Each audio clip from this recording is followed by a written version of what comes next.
अधिसंख्यक शासन निर्णयाची होळी करण्याकरिता आम्ही या ठिकाणी एकत्र आलेलो आहोत। माननीय जगजित बैराच्या केसमध्ये या निर्णयामध्ये कुठल्याही प्रकारच्या पूर्वलक्षी प्रभावाने हा निर्णय हा कायदा लागू करण्यात येऊ नये असे असताना सुद्धा महाराष्ट्र शासनानं कुठलीही गरज नसताना अधिसंख्यपद निर्माण करून त्यावर 25,000 कर्मचारी वर्ग या ठिकाणी करण्यात आलेले आहेत।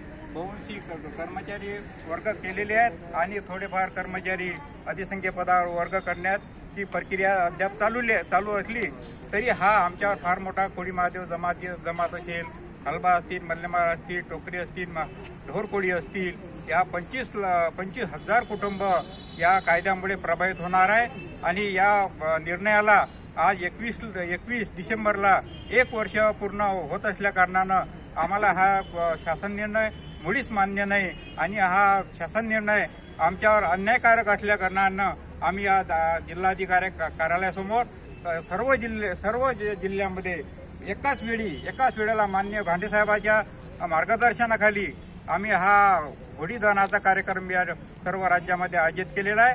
आम्हाला हा कायदा मान्य नसल्यामुळे शासनानं हा कायदा त्वरित मागे घ्यावा आणि आमच्या कर्मचारी बांधवाच्या नोकऱ्यांना संरक्षण द्यावे। जे पूर्वीप्रमाणे होते त्याचप्रमाणे संरक्षित नोकऱ्या करायला पाहिजे अशी आमची मागणी आदिवासी कोळी संघर्ष समितीच्या माध्यमातून महाराष्ट्र शासनाला आहे। तरी त्यांनी आमच्या मागणीचा गांभीर्यपूर्वक विचार करावा अशी आम्ही सर्व राज्यातून माननीय मुख्यमंत्री साहेबांना विनंती करतो। जय वाल्मिकी।